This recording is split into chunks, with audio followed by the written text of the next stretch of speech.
Hello friends, मेरा नाम है पूजा और आपका हमारे यूट्यूब चैनल में स्वागत है। फ्रेंड्स, वैसे तो आपको डॉक्टर ये बताते हैं कि आपकी डिलीवरी कब तक होगी, लेकिन डॉक्टर आपको पूरी फाइनली आपको ड्यू डेट नहीं देते हैं कि आपकी डिलीवरी इस दिन हो जाएगी। लेकिन आपको समय रहते समय अगर आपका डिलीवरी ड्यू डेट पास आ गया है तो आपके बॉडी में 9वें महीने लगते ही आपको कुछ ना कुछ ऐसे सिम्टम्स नज़र आने लगते हैं जिसको कि आप देखकर ये पहचान सकती हैं कि आपकी डिलीवरी अब कब होने वाली है। 1 या 2 दिन में हो जाएगी, आधे या 1 घंटे में हो जाएगी या फिर 24 घंटे में के अंदर हो जाएगी।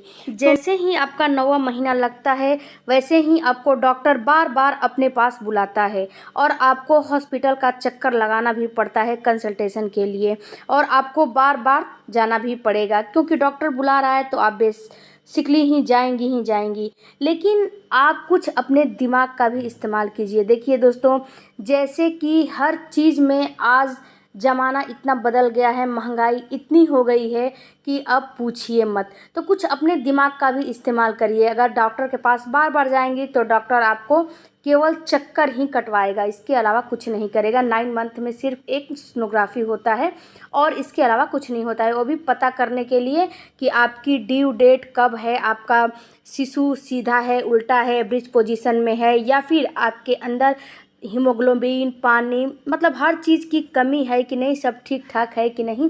इसीलिए एक अल्ट्रासाउंड आपको 9वें महीने में करवाना चाहिए। यहाँ पे बात हो रही है कि कुछ लक्षण के बारे में। आपकी बॉडी 9 मंथ जब लग जाता है तो आपको कुछ ना कुछ सिम्टम्स देती है, जिससे कि आप ये देखकर और समझकर पता लगा सकती हैं कि अब आपकी डिलीवरी कभी भी हो सकती है। तो वो सिम्टम्स कौन कौन से हैं, आज के वीडियो में मैं आपको यहीं बताने वाली हूँ। पूरे के पूरे 10 सिम्टम्स आपको बताऊंगी, 10 सिम्टम्स जिसको कोई आप देख के ये समझ सकती हैं कि आपकी डिलीवरी अब कभी भी हो सकती है। तो पहला है कि आपके पेट के निचले हिस्से में दर्द और दबाव होने लगता है। ये क्यों होता है, ये आपके भी दिमाग में आता होगा कि ये क्यों होता है। तो देखिए दोस्तों, जब 9 मंथ लग जाता है और आपकी जो शिशु है वो अपना सर आपके पेल्विस एरिया में हेड डाउन पोजीशन में आने लगता है, नॉर्मल डिलीवरी की पोजीशन में आने लगता है और अपना सर आपके पेल्विस एरिया में फिक्स करने लगता है। तो नॉर्मल डिलीवरी का पोजीशन यही होता है कि बच्चे का सिर नीचे और हाथ और पैर ऊपर। तो जब इस पोजीशन में आपका शिशु होगा तो आपको ऑटोमेटिक पेट के निचले हिस्से में दर्द होना प्रारंभ हो जाएगा। दूसरा आपको जो सिम्टम्स नज़र आएगा वो है आपका म्यूकस डिस्चार्ज। देखिए दोस्तों, किसी किसी महिलाओं का गाढ़ा पीला या फिर हल्का या फिर पानी की तरफ पतला वाइट डिस्चार्ज निकलने लगता है। तो जब ऐसा डिस्चार्ज बलगम की तरह भी कितनी महिलाओं का निकलता है तो यह म्यूकस प्लग होता है। जब सिर से आपका बच्चा आपके पेल्विस एरिया पे प्रेशर डालता है, दबाव डालता है, तो ये टूटता है और टूट के आपके वेजाइना के थ्रू बाहर निकलता है। इसके बाद है कि आपको ब्लीडिंग या स्पॉटिंग होना। आपका शिशु जब नॉर्मल पोजीशन में आ जाता है तो कितनी महिलाओं को म्यूकस प्लग निकलता है और कितनी महिलाओं को हल्का हल्का उसमें ब्लीडिंग भी होता है और स्पॉटिंग भी होता है। इसके बाद आपको बार बार यूरिन पास करने जाना पड़ता है और जाने का मन करता है।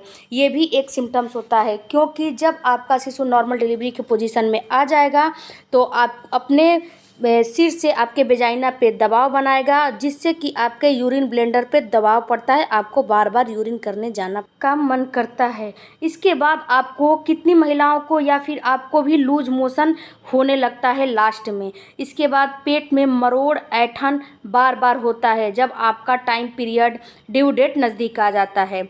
इसके बाद आपके मसल्स में, आपके पैरों के, आपके बॉडी के मसल्स में दर्द होने लगता है। ये भी एक सिम्टम्स होता है नॉर्मल डिलीवरी के होने की। और जब आपका शिशु नॉर्मल डिलीवरी के पोजीशन में आ जाता है तो ये सारे सिम्टम्स नज़र आने लगते हैं आपको। इसके बाद अगर ये सिम्टम्स जो मैं बता रही हूँ, 2 सिम्टम्स नज़र आ रहे हैं, तो आपकी डिलीवरी 12 घंटे में हो जाएगी, 24 घंटे में। अगर आपकी पानी की थैली फट गई है तो आपको लेबर पेन का इंतज़ार नहीं करना चाहिए। लेबर पेन आएगा तब हॉस्पिटल जाएंगे, आपको हॉस्पिटल भाग के जाना चाहिए, लेबर पेन आए या ना आए। पानी की थैली एकदम लास्ट में फटती है, और कितनी महिलाओं को लेबर पेन पहले शुरू होता है, पानी की थैली नहीं फटती है। तो आई होप कि ये सारे सिम्टम्स आपको समझ में आए होंगे। इसमें से कुछ सिम्टम्स आपको नज़र आ रहे हैं तो आपको हॉस्पिटल जाना चाहिए, क्योंकि सबकी बॉडी, सबकी प्रेगनेंसी अलग अलग होती है, किसी की प्रेगनेंसी एक जैसी नहीं होती है। तो हो सकता है कुछ आप में नज़र आए और कुछ ना नज़र आए। मिलते हैं अगले वीडियो में।